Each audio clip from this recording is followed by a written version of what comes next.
Eugene V. Debs was born November 5, 1855, and left home at the age of 14 to work in a railroad shop, eventually becoming a locomotive fireman.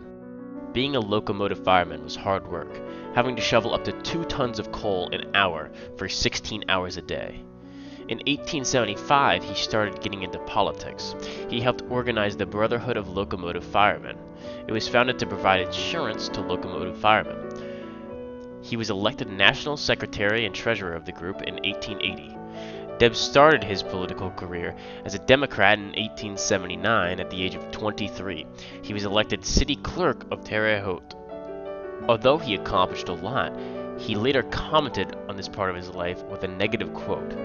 "There was a time in my life before I became a socialist, when I permitted myself as a member of the Democratic Party to be elected to a state legislature. I have been trying to live it down. I am as much ashamed of that as I am proud of having going to jail." Debs initially didn't agree with socialism, believing, quote, "the conflict is not between capital and labor, and it is between a man who holds the office and a man who holds the ballot." Being a railroad worker was a very dangerous job, and Debs started to see the ruthlessness of the corporations. He started to see how some people were born with an advantage.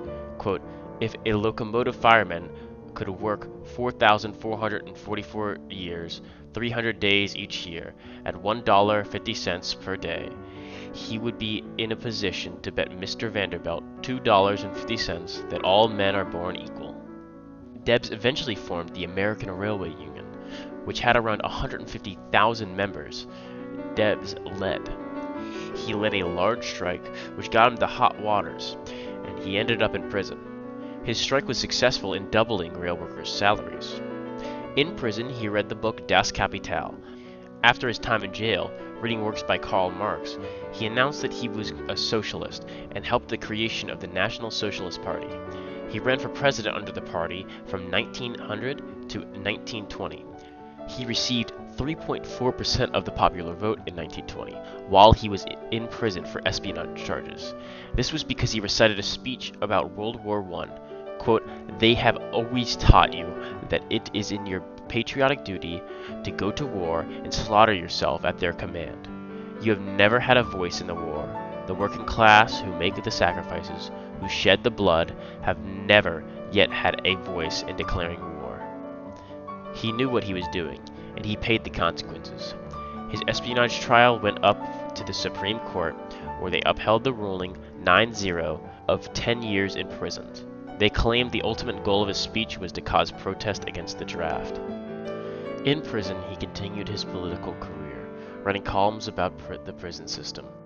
After the Sedition Act was appealed and Warren G. Harding came to office, he pardoned Debs. He died 5 years later on October 20th, 1926, at the age of 70. His citizenship, which was taken when he was found guilty of espionage, was restored in 1976, 50 years after he died. From humble beginnings as an immigrant, he helped workers improve working conditions and salaries, created the American Socialist Party, and spoke what he believed was right, even with the consequences of prison. He is one of America's most underrated leaders.